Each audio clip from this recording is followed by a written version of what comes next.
విస్తరించాలి, మెట్రో సేవలు విస్తరించాలి ప్రజల అవసరాల కొరకు అని చెప్పి ఇవన్నీ కూడా పూర్తి పెద్ద ఎత్తున జనావాసాలు ఉన్న ప్రాంతాలు ఇవి, ప్రజలకు అవసరం ఉన్న ప్రాంతాలు ఇవి కూడా. ఇక ఆ తర్వాత ఫేజ్ 3లో ఓఆర్ఆర్ చుట్టూ కూడా తీసుకోవాలి అనేది ఒక ప్రతిపాదన ఆ రోజు పెట్టి ఈ పై వాటి అన్నిటికి కూడా క్యాబినెట్ అనుమతి కూడా తీసుకోవడం జరిగింది. అంటే ఇంత స్పష్టంగా ప్రజల అవసరాల కొరకు, ప్రజల ఇబ్బందులు లేకుండా వాటి నుంచి ప్రజలకు చీప్గా ట్రాన్స్పోర్ట్ రావడం కొరకు, ప్రజలకు ఖర్చు తగ్గించడం కొరకు, వాళ్ళ సమయాన్ని ఆదా చేయడం కొరకు ఆలోచన చేస్తే ప్రభుత్వాలు అది చేయాల్సిన బాధ్యత ఉంటుంది. అది కేసీఆర్ చాలా స్పష్టంగా చెప్పి చేయించింది, ఇవన్నీ కూడా పెట్టిపోయినారు.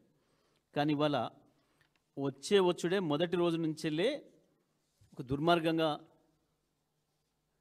తన యొక్క ఉన్న ప్రణాళిక ఏదైతుందో తన రియల్ ఎస్టేట్ దందాన్ని పెంచుకోవడం కొరకు, ఏ ఇండ్లు, ఏ ఆవాసాలు, ఏ అవసరాలు, ఏ ఫ్యాక్టరీలు కూడా లేని ప్రాంతంలో అసలు ఫ్యూచర్ ఎక్కడి ఫ్యూచర్ సిటీ, ఈయన ఫ్యూచర్ ఏందో ఆయనకే తెలియదు, రేపు ఉంటాడా ఎల్లుండి బీక్తాడా తెలియదు, ఆడ సిటీ లేదు, లేని ఫ్యూచర్ సిటీ నుంచి కట్టని అమరావతికి కూడా గ్రీన్ఫీల్డ్ హైవే అట, మళ్ళీ దాని పక్కన ఇంకో రైలు అంట. మరి ఒక దాంట్లో గురువు గారు, ఒక దాంట్లో శిష్యుడు ఎక్కుతాడా? మరి పోయేటప్పుడు రైల్లో పోయి వచ్చేటప్పుడు రోడ్లో వస్తారా ఇద్దరు గురు శిష్యులు హైదరాబాద్ అమరావతికి ట్రిపుల్ వేయడానికి? దేని కొరకు? ఏంది ఇదంతా కూడా? ఇవన్నీ ఏం తెలియజేస్తూ ఉన్నాయి? కేవలం రియల్ ఎస్టేట్ దందా కొరకు తను, తన తాబేదారులు, తన బంధుమిత్రులు కొన్న వేలాది ఎకరాలకు ఏదో ధరలు పెంచుకోవడానికి, డబ్బులు సంపాదించుకోవడానికి ఉపయోగపడతాయన్న ఒక దుర్మార్గమైన ఆలోచన తప్ప ఎక్కడ కూడా ప్రజల కోణం లేదు, ప్రజల అవసరాలు లేవు, దీంట్లో ప్రజల డిమాండ్ లేదు.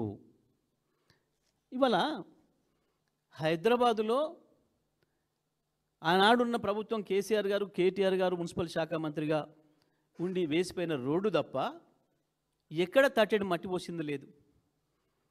దారుణంగా ఉంది వాళ్ళ రోడ్ల పరిస్థితి. గ్రామీణ ప్రాంతాల్లో ఇంకా దుర్మార్గంగా ఉంది. గతంలో 2014కు ముందు మేము ఎక్కడ పోవాలన్నా తెలంగాణ రూరల్ ప్రాంతంలో 20 కిలోమీటర్లు ప్రయాణం చేయాలంటే గంట సమయం పట్టేది.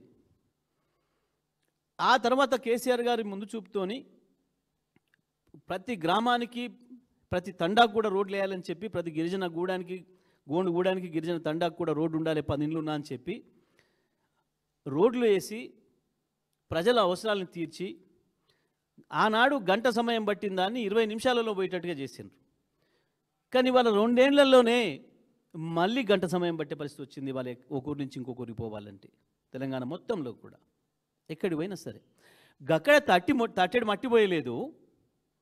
హైదరాబాద్ సిటీలో ఎక్కడ కూడా ఒక తాపి పట్టుకొని ఇంతంత సీసీ రోడ్ వేసింది లేదు, ఇంతంత బీటీ రోడ్ వేసింది లేదు. కానీ ప్రజలు లేని, ప్రజల అవసరం లేని ప్రాంతంలో వేల కోట్ల రూపాయలు పెట్టి నేను 400 ఫీట్ల రోడ్డు వేస్తా, 800 ఫీట్ల రోడ్డు వేస్తా అని చెప్పి నిన్న భవన శంకుస్థాపన. అసలు అక్కడ రాష్ట్రం ఎక్కడ కూడా గింతంత కాలుష్యం లేకుండా ఒక మంచి పద్ధతుల్లో ఇప్పటి వరకు చైనాలో అమలు చేస్తూ ఉన్న పద్ధతుల్లో